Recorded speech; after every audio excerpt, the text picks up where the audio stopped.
अजय जैन रुड़की से शंका कर रहे हैं कि वैयावृत्ति करने का क्या फल मिलता है। क्या श्रावक के लिए वैयावृत्ति करना अनिवार्य है या वैयावृत्ति से पुण्य कमाने के लिए जरूरी है? कृपया शंका का समाधान करें। नमोस्तु आचार्य श्री। साधक की साधना दिनों दिन वृद्धि को प्राप्त हो, इस उद्देश्य से उस साधक की साधना में जो साधक बनता है अर्थात सहयोगी बनता है, वह सहयोग जो है उसी का नाम वैयावृत्ति है। आचार्य समंतभट्ट स्वामी ने दानम वैयावृत्तम ये शब्द कहा है कि 4 प्रकार का जो दान है वो भी वैयावृत्ति में कहलाता है। आप आहार दान, औषध दान, अभय दान, ज्ञान दान इस प्रकार से जो देते हैं पात्रों को, सत्पात्रों को, वो एक वैयावृत्ति है। कहते हैं कि वैयावृत्ति करने वाला जो है वह साक्षात मोक्ष ही देता है। क्यों? क्योंकि जिस प्रकार से अभय दान में बोला गया है कि मुनिराज को उपसर्ग हो रहा, उपसर्ग दूर कर दिया, तो आपने क्या किया? वैयावृत्ति काम किया नहीं किया? उन मुनिराज को मोक्ष होगा तो आपकी वैयावृत्ति के निमित्त से। इसी प्रकार से आपने आहार दान दिया। और भी वैयावृत्ति की बहुत सारी चीज़ें हैं। सेवा, जो सेवा का भाव है, जैसे मुनिराज की थकान दूर करने के लिए उनके हाथ पैर दबाना, उनका विहार कराना, कमंडल पकड़ लेना और भी अनेक प्रकार के, ठीक है ना, औषधि कराना, ये सब वैयावृत्ति में आते हैं। मतलब उनके मोक्ष मार्ग में चल रहे जीव हैं, उनको आप सहयोग दे रहे हैं, वो सब वैयावृत्ति में। और इस वैयावृत्ति का फल क्या है?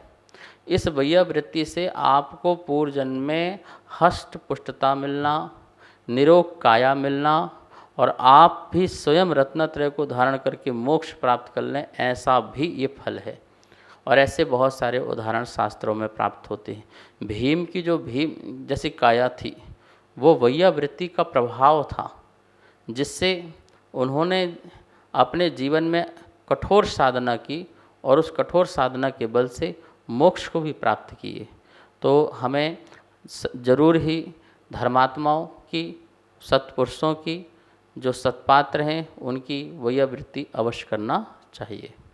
नमोस्तु आचार्य श्री। रीतिका जैन कोल्हापुर से शंका कर रही हैं कि अभी 15 अगस्त के समय हमारे दिगंबर आचार्यों ने भी देशभक्ति के प्रति अपना समर्पण भाव दिखाया है। कई जगह ध्वजारोहण भी उनके सानिध्य में हुआ है। तो ये जो देशभक्ति है ये किस धर्म ध्यान में आती है? क्या हम सब साधु भी इसमें सम्मिलित हो सकते हैं? कृपया शंका का समाधान करें। नमोस्तु आचार्य से। देशभक्ति, देश के प्रति प्रेम, यह हमारा व्यवहार धर्म है, उपचार धर्म है, लौकिक धर्म है और इस धर्म को हमें स्वीकार करना चाहिए। क्योंकि इस धर्म से हमें कोई मिथ्यात्व का दोष नहीं लगता। इस धर्म से हमारा संसार की वृद्धि नहीं होती है, अपितु हम उस देश के प्रति प्रेम अर्पित कर रहे हैं जिस देश में हमारे महापुरुष हुए। हमारे महापुरुषों ने अहिंसा, सत्य आदि उपदेशों के माध्यम से भव्य जीवों का कल्याण किया है। तो ऐसा देश तो महान ही देश है और उस महान देश के प्रति हमारी जो है भक्ति होना चाहिए। वहाँ की मिट्टी से हमें प्रेम है, जिस मिट्टी में तीर्थंकरों का, महापुरुषों का जन्म हुआ और उनका मोक्ष भी हुआ। तो ये पूरा भारत जो है जहाँ पर हम रह रहे हैं, आर्य देश है और इस देश के प्रति भक्ति। दूसरी बात, एक लौकिक व्यवहार है और ये लौकिक व्यवहार जिसके पास नहीं है, जिस साधु के पास नहीं है, जिस विद्वान के पास नहीं है, तो उसका आध्यात्मिक ज्ञान भी जो है वो कूड़ा करकट है, कोई काम का नहीं है आध्यात्मिक ज्ञान, यदि उसके जीवन में लौकिक व्यवहार नहीं है। पूरा देश जो है अपने देश के प्रति प्रेम उमड़ा रहा है और हम जो हैं उसमें शामिल न हों, हम उसकी प्रशंसा न करें, तो कहीं न कहीं जो है हम घृणा के पात्र कहलाएंगे। महात्मा गांधी ने झंडे को कहा था ये झंडा नहीं होता है, ये जो है एक मूर्ति का प्रतीक है। ध्वजा जो है एक मूर्ति का प्रतीक है, जो एक जैसे अपना जैन धर्म का ध्वजा है, तो वो ध्वज नहीं है उसे वस्त्र का, वो एक मूर्ति है। वो पूरे जिन शासन के गीत गा रही है, वो जिन शासन की महिमा को बताने वाला वो ध्वज है। पचरंगी ध्वज लग गया, इसका मतलब जिन शासन का, पंच परमेष्टि का प्रतीक स्वरूप होता है। तो ऐसे ही तिरंगा हमारे देश की संस्कृति, हमारे सभ्यता, हमारे संस्कारों का प्रतीक है। यदि हम उसका सम्मान करते हैं, इसका मतलब है हम अपने भारत के संस्कारों का, हम अपनी सभ्यता का, हम अपने जो है संस्कृति का सम्मान करते हैं। तो यदि हम उसका अपमान करेंगे तो हम भारत की समस्त संस्कृति का अपमान करेंगे। इसलिए जब यह अवसर आया तो हमारे साधुगण भी निकले और राष्ट्रीय ध्वज का सम्मान किया, खड़े होकर के सम्मान किया, राष्ट्रगान में सम्मान किया। ठीक है ना।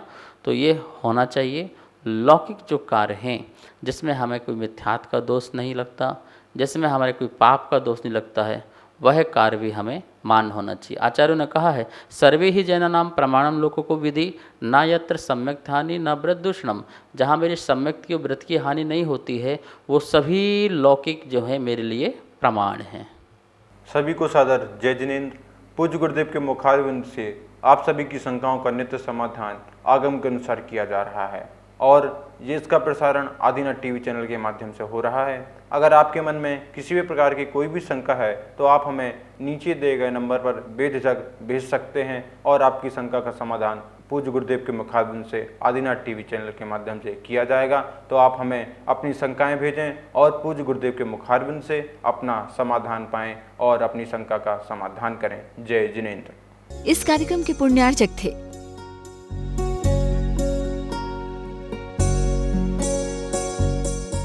इस कार्यक्रम के पुण्यार्चक थे श्री खंडेलवाल दिगंबर जैन मंदिर, राजा बाजार, कनॉट प्लेस, नई दिल्ली एवं श्री खंडेलवाल दिगंबर जैन मंदिर, वैदवाड़ा, दिल्ली के अंतर्गत खंडेलवाल दिगंबर जैन पंचायत, दिल्ली। जिनेंद्र जैन नरपतिया अध्यक्ष, धीरज जैन कासलीवाल महामंत्री, विजय लोहाड़िया विक्की उपाध्यक्ष, गौरव पाटोदी मंत्री, विनोद पांड्या कोषाध्यक्ष।